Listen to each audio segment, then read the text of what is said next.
Original bad man, you don't know. It's fake kills.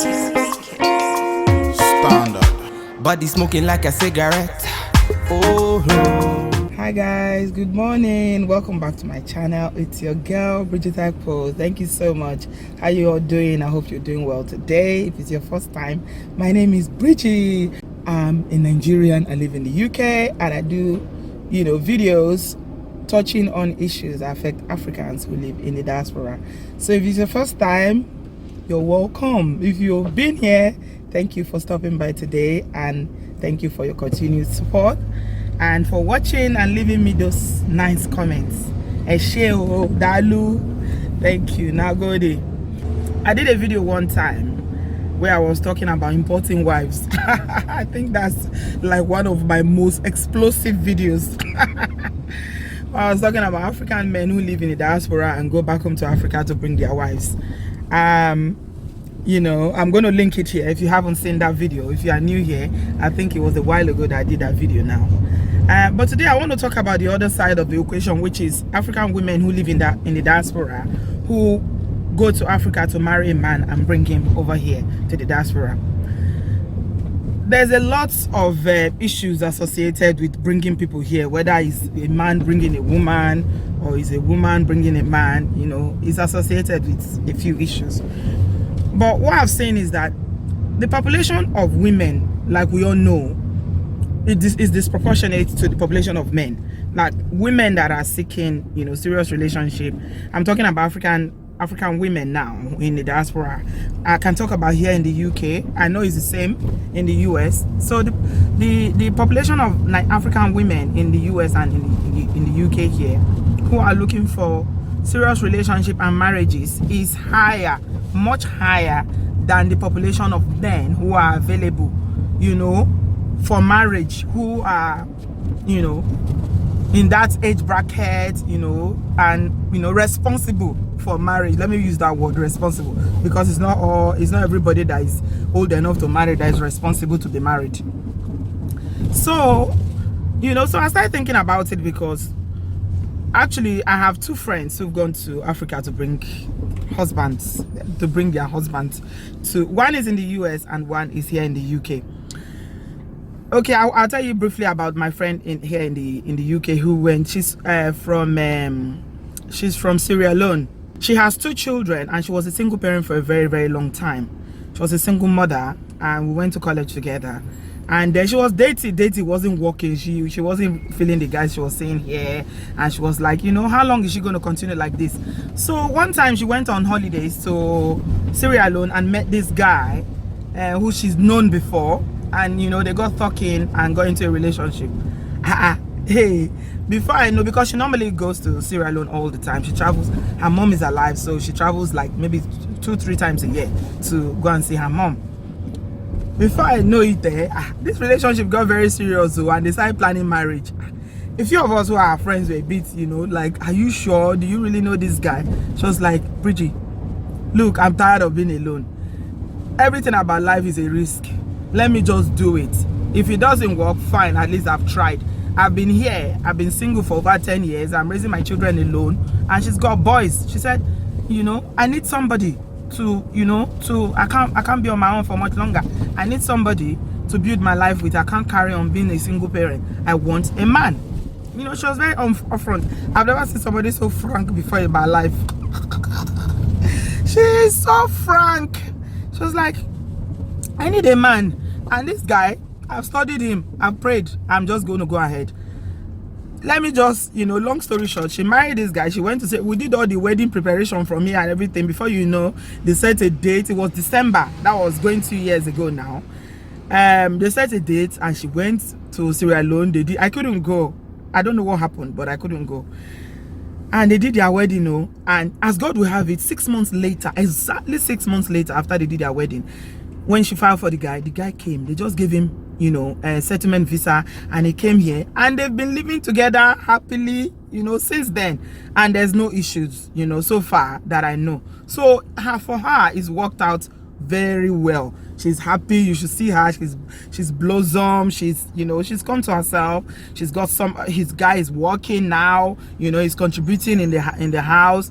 You know, the children have got a male role model, or a male figure in the family. So the family has blended nicely. They are trying to have a baby, you know, because he had a child before, and she has 2 children, so they're trying to have 1 baby or 2, you know, and you know, things are good.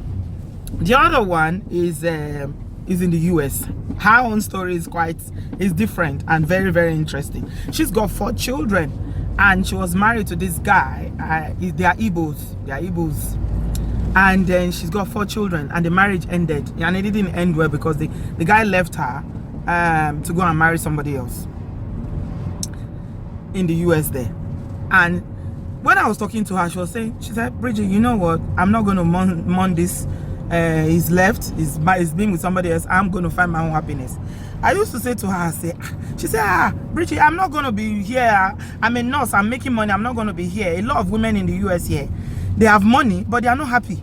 So me, I'm going to find my own happiness. It's money that you can use your money to search for your own happiness, to find your own happiness. What it involves, what she's trying to say is that it involves spending money. If you want to, you know, go and obviously go to Africa to go and marry someone, it is going to be very, very expensive, because you need to be traveling down. At the end of the day, it's a long distance relationship. The guy may not have the opportunity to come here, so it's you that will be going down there to go and visit. You know, you might need to go 2-3 times a year, you know, so it's expensive, so it's money. But she said, you know what, whenever I go, I feel, you know, very good. I feel loved. When I come back, that's able to sustain me for a few months till I go again. So I'm just going to do it. And again, long story short, they got married, and she brought the guy to the US. That took a bit longer than, you know, my friend here in the UK. It took a bit longer. I think it took about 2 years after they got married. But the guy eventually came. And come and see, my friend has blossomed. If you see her, hey, when I see her on social media, I sent her a message. I say, is this you? She said, be there. He said, I don't want to be miserable in this America. That's how she told me. In this America, I don't want to be miserable here. I have to be happy, and now I'm happy. I say, you know what? This guy, you know, he's here now. We are happy together.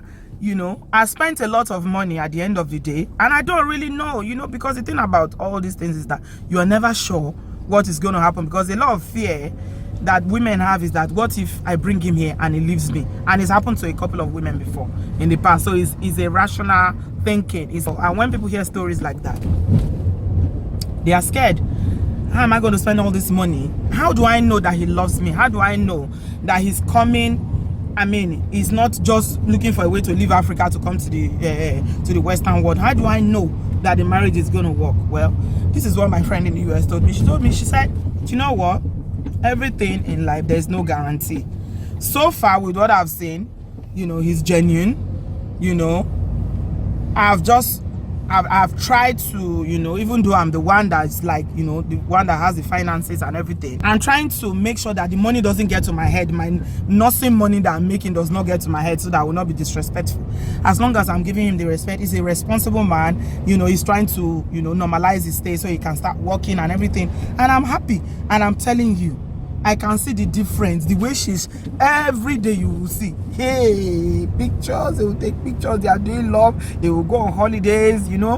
When a woman is in love, you can tell. It's just, she will be basking in it like this. So, that's what I want to ask you ladies today. Some of you, would you consider marrying somebody from back home? How do you know? You never really know. That's the thing. How do you know that the person is going to be, is going to stay? When they get their permanent stay, they are not going to leave you, or, you know, that it will work.